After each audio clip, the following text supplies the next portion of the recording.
Okay, today we are going to attend the next topic of molecular basis of inheritance। तो जो हमारा जो next topic है वो डीएनए फिंगरप्रिंटिंग का है। किसकी बात कर रहे हैं हम? डीएनए फिंगरप्रिंटिंग की बात कर रहे हैं। तो देखो डीएनए फिंगरप्रिंटिंग के ऊपर आपको जानना क्या है। सबसे पहले बात आती है कि डीएनए फिंगरप्रिंटिंग क्या होती है। एक तो होती है फिंगरप्रिंटिंग और एक होती है डीएनए फिंगरप्रिंटिंग। तो डीएनए फिंगरप्रिंटिंग उस फिंगरप्रिंटिंग से, जैसे हमने थंब लगाया और अपने अंगुलियों के जो प्रिंट है वो आ गए, उससे डिफरेंट इसलिए है क्योंकि इसके अंदर पूर्ण रूप से पारदर्शिता है और एकदम स्पष्ट रिजल्ट निकल के आता है। एकदम स्पष्ट रिजल्ट निकल के आता है। जैसे कुछ ऐसे हुआ कि कहीं पे कोई मर्डर हो गया, कहीं पर कोई मर्डर हो गया, ठीक है, और वहां पर ड्रॉप ऑफ ब्लड मिली, ब्लड की एक बूंद मिली, ठीक है, तो हमें उसका डीएनए निकालना है। अब उसके डीएनए को हम मैच कर रहे हैं, में भी पॉसिबल है। हम ये सोच रहे हैं कि जो ब्लड की जो ड्रॉप है वो जो अपराधी है उसकी गिरी हो लड़ाई के अंदर, झगड़े के अंदर, तो उसको हम उठाते हैं और उठाने के बाद उसका हम क्या तैयार करते हैं? RFLP। क्या तैयार करते हैं? RFLP, restriction fragment length polymorphism तैयार करते हैं। ये तैयार करने के बाद जिस पर हमें डाउट होता है, मान लो 4 कैंडिडेट पे हमें डाउट है, तो उनके डीएनए का भी RFLP तैयार करते हैं और फिर मिलान करते हैं। अगर मैच हो जाता है चारों में से किसी एक का, तो हम कह सकते हैं कि अपराधी यही बंदा है जिसने ये अपराध किया है, ठीक है। तो इसी के साथ हम डीएनए फिंगरप्रिंटिंग की शुरुआत करते हैं। देखो डीएनए फिंगरप्रिंटिंग का सीधा सा मतलब ये निकालना आप कि डीएनए के, किसी व्यक्ति के डीएनए का रेस्ट्रिक्शन फ्रेगमेंट लेंथ पॉलीमॉर्फिज्म तैयार करना। ये बात क्या है ये आपको आगे समझ में आएगी, लेकिन अभी के लिए आप मैं थोड़ा सा बता दूं। रेस्ट्रिक्शन फ्रेगमेंट पॉलीमॉर्फिज्म यानी रेस्ट्रिक्शन काट कर, छोटे छोटे टुकड़े काट कर उनकी लंबाई के अनुसार उनकी पॉलीमॉर्फिज्म देखना, उनकी बहुरूपता देखना कि इसमें बहुरूपता कैसी है और उसमें बहुरूपता कैसी है। इसे डीएनए फिंगरप्रिंटिंग कहेंगे। क्या कहेंगे?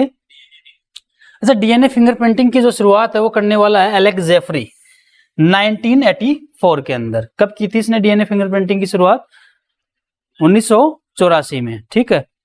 अच्छा, इस तकनीक का हम कहाँ इस्तेमाल करेंगे? इस तकनीक द्वारा हम किसी अपराधी को जानने के लिए, बच्चे के सही माँ बाप कौन है, अगर ऐसा केस है, उसको जानने के लिए डीएनए फिंगरप्रिंटिंग किया जाता है। अच्छा, डीएनए फिंगरप्रिंटिंग जब हम कर रहे हैं तो ये जो कंडीशन है उसके अकॉर्डिंग हमें कुछ सैंपल मिल सकते हैं। क्या मिल सकते हैं?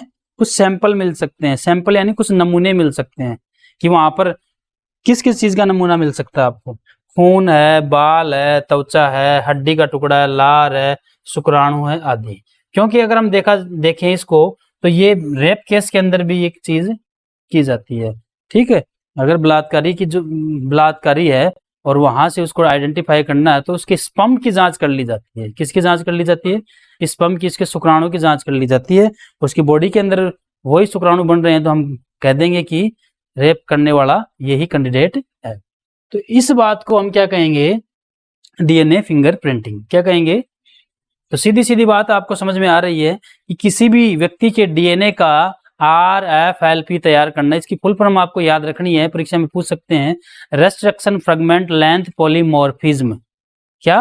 रेस्ट्रिक्शन फ्रेगमेंट लेंथ पॉलीमॉर्फिज्म तैयार करना ही डीएनए फिंगरप्रिंटिंग कहलाती है। इसकी खोज करने वाला एलेक्स जेफरी है और इस तकनीक द्वारा किसी व्यक्ति के अपराधी मामलों में यानी बलात्कार या किसी बच्चे के माता पिता की पहचान की जा सकती है। तो ये नमूने हमें, ये जो सैंपल हमें कहाँ से मिल सकते हैं उसके कुछ एग्जाम्पल आपको दे रखे हैं। क्लियर? नेक्स्ट स्लाइड हम देखते हैं तो इसमें ये लिख रखा है what is DNA fingerprinting. Actual में डीएनए फिंगरप्रिंटिंग क्या है? देखो ये बात आपको बहुत ही अच्छे से समझनी है। अगर ये बात आप नहीं समझ पाए तो बिल्कुल आपको ये क्लियर नहीं होगा। तो देखो इस चीज को, ये हमारा डीएनए, ये हमारा डीएनए। तो डीएनए की अगर हम बात करें, डीएनए की अगर हम बात करें, थोड़ा सा इसकी विड्थ कम कर लेता हूं, थोड़ी सी ज्यादा करते हैं। डीएनए की अगर हम बात करें तो ये मान लो डीएनए है। क्या है? डीएनए है। अब अपना जो डीएनए होता है उसमें 99.9% जो डीएनए होता है वो सभी का सेम होता है, ये सब में सेम मिलेगा आपको, इसमें कोई बहुरूपता नहीं पाई जा सकती। मतलब आप चाहे किसी भी कैंडिडेट का मिलान कर लो, उसमें ये इतना डीएनए जो है वो 99.9% सेम मिलेगा, और 0.1% जो डीएनए है वो आपको डिफरेंट मिलेगा हर प्राणी के अंदर।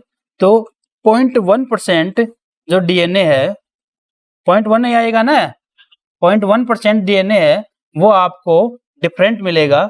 अच्छा, ये इसको ही आप क्या कहोगे कि इसी से हम डीएनए फिंगरप्रिंटिंग तैयार करेंगे। तो ये जो होता है वो होता है different in all living organisms, सभी सजीवों के अंदर ये जो 0.1% है वो आपको डिफरेंट मिलेगा। ठीक है, अगर मान लो ये एक जीन है, ये क्या है कि जीन है डीएनए के अंदर, ये दूसरा जीन है, ये तीसरा जीन है, ये चौथा जीन है, ऐसे ये जीन है, ये हम समझाने के लिए बता रहे हैं आपको, ऐसा कोई डायग्राम नहीं है, सिर्फ आप समझ जाओ इस चीज को, ये जीन है। ठीक है, तो ये जो जीन है ये इसी हिस्से में आ रहे हैं 99.9%, यानी 99.9% हिस्से में आ रहे हैं, और यहाँ पर ये जो जीन है तो ये प्रोटीन संश्लेषण करके आगे की फिनोटाइप बता सकते हैं। लेकिन ये जो डीएनए है, ये इतना डीएनए, ये इतना हिस्सा, ये इतना हिस्सा, ये आता है इस डिफरेंट वाले में, और इसको आप जंक डीएनए कह सकते हो। क्या कह सकते हो? Junk DNA. एक्चुअल में ये जंक डीएनए कोई काम का नहीं होता, लेकिन काम का नहीं है वो यहाँ पे सबसे महत्वपूर्ण काम कर रहा है, क्योंकि इसके पास ऐसी कोई सूचनाएं नहीं होती जिससे ये प्रोटीन संश्लेषण कर सके। इसके पास ऐसी कोई इंफॉर्मेशन नहीं है जिससे ये क्या कर सके, प्रोटीन संश्लेषण कर सके, लेकिन यही काम का है, यही काम का, क्योंकि इसी जंक डीएनए से हम डीएनए फिंगरप्रिंटिंग तैयार करेंगे। इसी जंक डीएनए से हम क्या करेंगे, डीएनए फिंगरप्रिंटिंग तैयार करेंगे। तो यहाँ पर ये जो डीएनए, यहाँ पर जंक डीएनए, यहाँ पर क्या होता है, रिपीटेटिव सीक्वेंस पाई जाती है ऑफ न्यूक्लियोटाइड, न्यूक्लियोटाइड की रिपीटेटिव सीक्वेंस पाई जाती है, पुनरावर्ती। जैसे कैसे, जैसे मान लो ए है, टी है, सी है, जी है, ये वापस से आ रही है ए टी सी जी, ये वापस से आ रही है ए टी सी जी, ये वापस से आ रही है ए टी सी जी। ये रिपीटेटिव सिस्टम होता है, यहाँ पर रिपीट हो रही है वही बात बार बार में। ठीक है, अब यहाँ पर ये कितनी बार हो रही है, 1 2 3 4 बार हो रही है, हो सकता है यहाँ पर ये 3 बार हो सकता है यहाँ पर ये 5 बार हो, रिपीटेटिव सीक्वेंसिंग पाई जाती है। अब ये रिपीटेटिव सीक्वेंसिंग कितनी होती है, ये रिपीटेटिव सीक्वेंसिंग जो होती है वो 1000 तक हो सकती है। कितनी हो सकती है? 1000 तक रिपीटेटिव सीक्वेंसिंग। और ये रिपीटेटिव सीक्वेंसिंग दुनिया के हर व्यक्ति में अलग अलग है। समझ में आ गई बात? ये तो सेम है, लेकिन इसके अंदर ये जो रिपीटेटिव सीक्वेंसिंग है वो सबके अंदर अलग अलग है। क्लियर? मान लो इसके अंदर 5 है, इसके अंदर 6 है, मैंने कहा 1000 तक है, तो 1000 के अंदर बहुत सारे आंकड़े आ जाते हैं ना, 87 हो गया, 67 हो गया, 167 हो गया, पता नहीं कितने आंकड़े हैं, निकालते जाओ आप, बहुत आंकड़े हैं ना। तो ये जो रिपीटेटिव सीक्वेंसिंग है ये दुनिया के हर व्यक्ति का आपको अलग अलग मिलेगा, और इसी के बेस पे हम डीएनए फिंगरप्रिंटिंग तैयार करते हैं। ठीक है, इस रिपीटेटिव सीक्वेंसिंग को हम कहते हैं VNTR, ये बात आपको याद रखनी है। इस रिपीटेटिव सीक्वेंसिंग को हम कहते हैं VNTR, variable number tandem repeat. क्या बोलेंगे हम इसको? Variable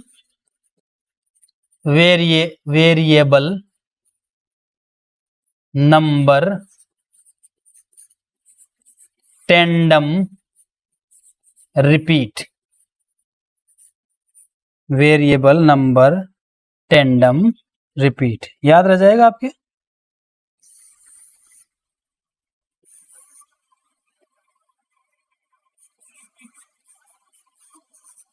variable number tandem repeat.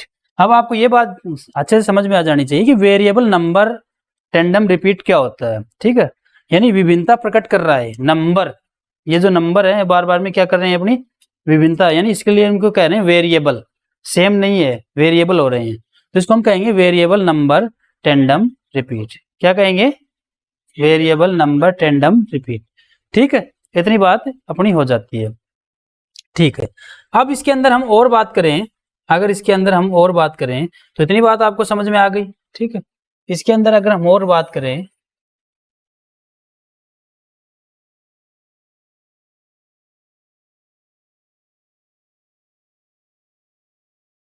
तो वेरिएबल नंबर टेंडम रिपीट अगर हमारे पास है तो हम रिपीटेटिव सीक्वेंसिंग उसकी निकाल सकते हैं, और रिपीटेटिव सीक्वेंसिंग उसकी निकालने के बाद हम क्या कर सकते हैं, हम क्या कर सकते हैं, डीएनए फिंगरप्रिंटिंग तैयार कर सकते हैं। ठीक है, हो गई इतनी बात, ठीक, क्लियर। अब इसके अंदर आपको एक बात याद रखनी है कि घनत्व प्रवणता के अनुसार, घनत्व प्रवणता के अनुसार डेंसिटी ग्रेडियंट सेंट्रीफ्यूगेशन, आप इंग्लिश में इसको क्या बोलोगे, डेंसिटी ग्रेडियंट सेंट्रीफ्यूगेशन। हम क्या करते हैं, इस डीएनए का जिसकी हमें जांच करनी है उसकी घनत्व प्रवणता के अनुसार, घनत्व प्रवणता के अनुसार उसका अपकेंद्रीकरण करते हैं। अपकेंद्रीकरण एक वही चीज है जो आपके हर्शे और चेज के प्रयोग में आई थी कि सेंट्रीफ्यूज कर देना। ठीक है, तो जैसे इसको सेंट्रीफ्यूज करते हैं तो डीएनए की हमें जो ग्राफ तैयार करते हैं उसमें हमें दो चीजें दिखाई देती है। हमें क्या दिखाई देता है कि एक तो बड़ी पीक जाएगी और एक छोटी पीक जाएगी, ऐसे समझ में आ गई, ग्राफ के अकॉर्डिंग। ऐसा कोई टेस्ट ट्यूब में नहीं दिखेगा, ग्राफ बनाते हैं तब एक तो बड़ी पीक जाएगी और एक छोटी, एक तो शिखर बड़ा है और एक शिखर छोटा है। तो ये जो बड़ा वाला है इस शिखर को आप कहोगे बल्क डीएनए,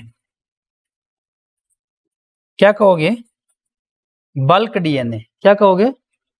और ये जो छोटा वाला है इसको आप कहोगे सैटेलाइट डीएनए, सैटेलाइट डीएनए, क्या कहोगे, सैटेलाइट डीएनए। और ये जो सैटेलाइट डीएनए होता है ये दो प्रकार का होता है, मिनी सैटेलाइट और एक माइक्रो सैटेलाइट, दो भागों में बटा रहता है। अब आपसे पूछ लिया जाए कि सैटेलाइट डीएनए है, सैटेलाइट डीएनए में ये प्रश्न भी आया हुआ है कि कौन सा डीएनए, सैटेलाइट डीएनए के अंदर जो प्रकार है मिनी और माइक्रो, इसमें कौन सा डीएनए रिपीटेटिव सीक्वेंसिंग को बताता है, रिपीटेटिव सीक्वेंसिंग जिसमें पाई जाती है। तो आपको याद रखना है डीएनए फिंगरप्रिंटिंग इससे निकाली जाती है, मिनी सैटेलाइट से निकाली जाती है। ये प्रश्न भी आपको याद रखना है। तो मिनी सैटेलाइट डीएनए से डीएनए फिंगरप्रिंटिंग निकाली जाती है। क्लियर, इतनी बात जब हो जाती है तो हम क्या करेंगे, जैसे मान लो हमारे पास तीन व्यक्तियों के डीएनए आ गए, तीन व्यक्तियों के डीएनए के ये गुणसूत्र हैं, तीन व्यक्तियों के डीएनए के ये गुणसूत्र हैं, उनके अंदर डीएनए प्रेजेंट है, ये है मान लो। तो इस पे रिपीटेटिव सीक्वेंस मान लो 3 आ रहा है, इस पे रिपीटेटिव सीक्वेंस 5 आ रहा है, इस पे 8 आ रहा है। तो हम क्या करेंगे कि जितना जो काम वाला हिस्सा है उसको निकाल लेंगे, बाकी को काट देंगे।